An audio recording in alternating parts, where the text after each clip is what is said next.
মধ্যে আল্লাহ রাব্বুল আলামিন সবচেয়ে সম্মানিত করেছেন দুনিয়ার মধ্যে যারা আলেম তাদেরকে, এবং কি তারা দুনিয়ার মধ্যে সম্মানিত বিষয়টা এমন নয়, তারা কবরেও সম্মানিত, আখেরাতেও সম্মানিত যদি এলেম অনুসারে আমল করতে পারে। যদি এলেম আছে আমল না থাকে তাহলে সে দুনিয়াতেও লাঞ্ছিত, আবার আখেরাতেও লাঞ্ছিত। যেভাবে আমরা বুঝি, কেউ যদি মন্ত্রিত্বর দায়িত্ব পেয়ে সে যদি ওই দায়িত্ব আদায় না করে, কেউ যদি চেয়ারম্যানের দায়িত্ব পেয়ে ওই দায়িত্ব আদায় না করে, যেভাবে সে সম্মুখে সে লাঞ্ছিত হয়, মন্ত্রিত্বের দায়িত্ব পাওয়ার পর, এমপির দায়িত্ব পাওয়ার পর সে যদি ওই দায়িত্ব আদায় না করে, সে যেভাবে সংসদে লাঞ্ছিত হবে, জনসম্মুখে লাঞ্ছিত হবে, ঠিক তেমনিভাবে কেউ যদি এলেম শিখে ওই অনুসারে আমল না করে, সে দুনিয়াতেও লাঞ্ছিত হবে, কবরেও লাঞ্ছিত হবে, আখেরাতেও লাঞ্ছিত হবে, এবং কি লাঞ্ছনার সর্বশেষ ঠিকানা হচ্ছে জাহান্নাম। তো এ দুনিয়ার মধ্যে সবচেয়ে সম্মানিত মানুষ বানানোর জন্য আমাদের এই মাদ্রাসাগুলো, এই প্রতিষ্ঠানগুলোর মধ্যে আমরা একজন স্টুডেন্টকে আমরা কি কি শিখাতে পারি? আমরা আপনাদের সন্তান মানুষ করার দায়িত্ব হচ্ছে আমাদের। যেমন অনেকের মুখে আমরা শুনি, মা বাপে বানায় ভূত, উস্তাদে বানায় ফুত। আমরা এটা অনেকেই শুনি, কারণ মা বাপ অতিরিক্ত আবেগের কারণে, আদরের কারণে সন্তানকে ভালো করে শাসন করতে পারে না, আর মা বাপ ওই ধরনের শিক্ষিত না হওয়ার কারণে সন্তানকে যথাযথ শিক্ষা দিতে পারে না, এমনকি মা বাপকে সন্তান মানতেও চায় না।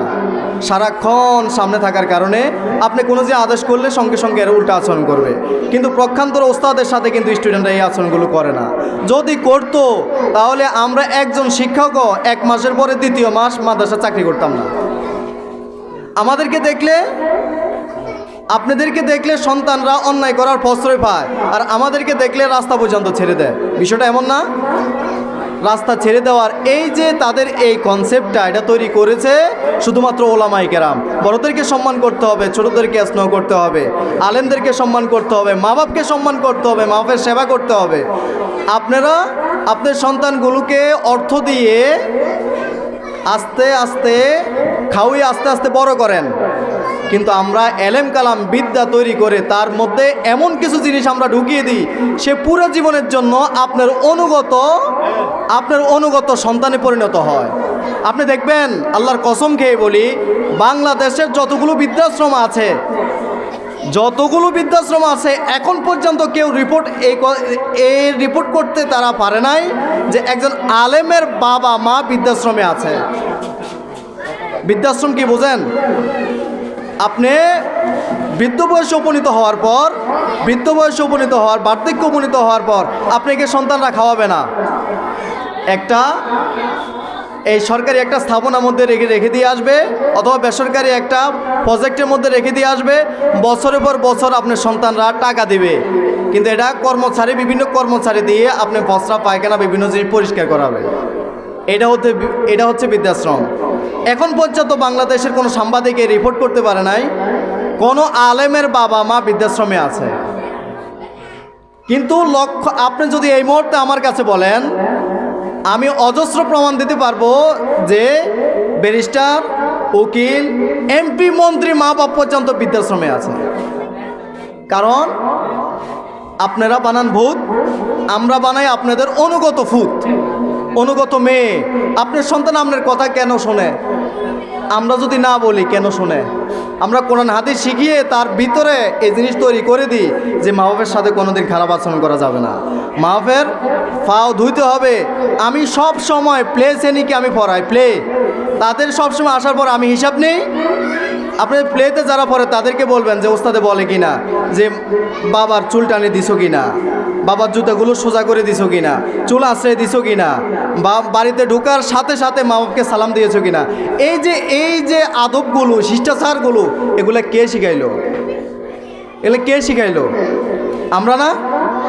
বা এই যে রাস্তাঘাটে ছোট ছোট বাচ্চারা দেখলে আপনাদেরকে সালাম দেয়, এই বিদ্যাগুলো তাদেরকে কে শিখাইলো?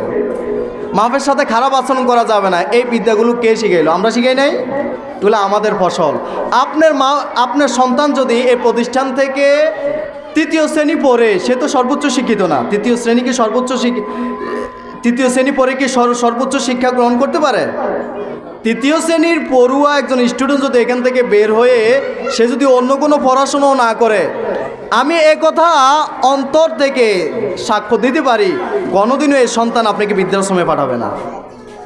কশ্চিনকালও এই সন্তান আপনাকে বৃদ্ধাশ্রমে পাঠাবে না।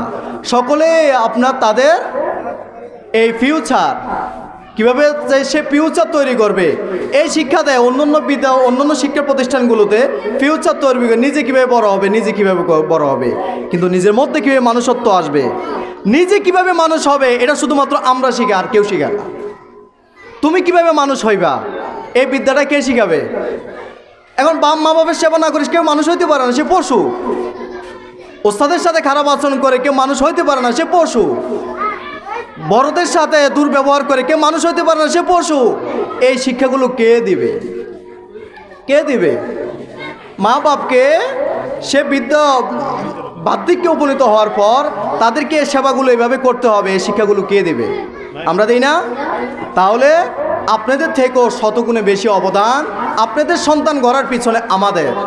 আর এটাই হচ্ছে, আমরা নবীদের দায়িত্ব নিয়ে এসেছি, নবীদের দায়িত্ব নিয়ে এসে আমরা বসে থাকিনি। আপনাদের সন্তানগুলোকে আবার, আমাদের দায়িত্বটাকে আবার আপনাদের সন্তানদের হাতে অর্পণ করছি। এই অর্পণকৃত দায়িত্ব সে কোনোদিন খেয়ানত করবে না। কোনোদিন মা বাপকে খেয়ানত করে মা বাপকে বৃদ্ধাশ্রমে দিয়ে আসবে না। বুঝতে পেরেছেন বিষয়গুলো? তাহলে আমরা আপনাদের অনুগত গোলাম, আপনাদের সন্তানগুলোকে অনুগত গোলাম আমরা বানিয়ে দিই। আমরা আপনাদের পা ধুয়ে, আপনাদের সকাল বিকাল পাও ধোয়ার সবক আমরা শিখাই, আর কেউ শিখায় না। আল্লাহ পাক সকলকে বোঝার তৌফিক দান করুন। দ্বীন ইলম যদি শিক্ষা না দেন একজন মানুষ থাকতে পারে না। নবীজি সাল্লাল্লাহু আলাইহি সাল্লাম, এই যে জাহিলি যুগ আমরা বলি, আবু জাহেলকে আবুল হিকাম বলা হয়। আবুল হিকাম বলা হয় না? তার পূর্বের নাম কিন্তু আবুল হিকাম ছিল, কিন্তু সে আবু জাহেল হলো কেন? সে জ্ঞানীদের পণ্ডিত ছিল, জ্ঞানীদের সবচেয়ে বড় পণ্ডিত ছিল সে, অথচ ইসলামে তাকে আবু জাহেল বলা হয়, মূর্খর বাবা। ইসলামে তাকে কি বলা হয়? মূর্খের বাবা। কেন? সে কোরআন হাদিসের এলেম তার মধ্যে ছিল না। তাহলে কোরআন হাদিসের এলেম যার মধ্যে না থাকে সে মূর্খ, আর কোরআন হাদিসের এলেম যার মধ্যে থাকে সে শিক্ষিত। তাহলে আমাদের সমাজে শিক্ষিতর সংখ্যা বেশি না মূর্খের সংখ্যা বেশি? শিক্ষিতর সংখ্যা বেশি না মূর্খের সংখ্যা বেশি? মূর্খের সংখ্যা বেশি না?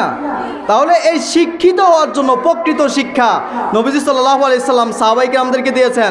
এই মূর্খ যুগের মানুষগুলোকে এই উম্মতের সর্বশ্রেষ্ঠ শিক্ষিত মানুষ এবং কি সর্বশ্রেষ্ঠ মানুষই পরিণত করেছেন এই কোরআন এবং হাদিস দিয়ে।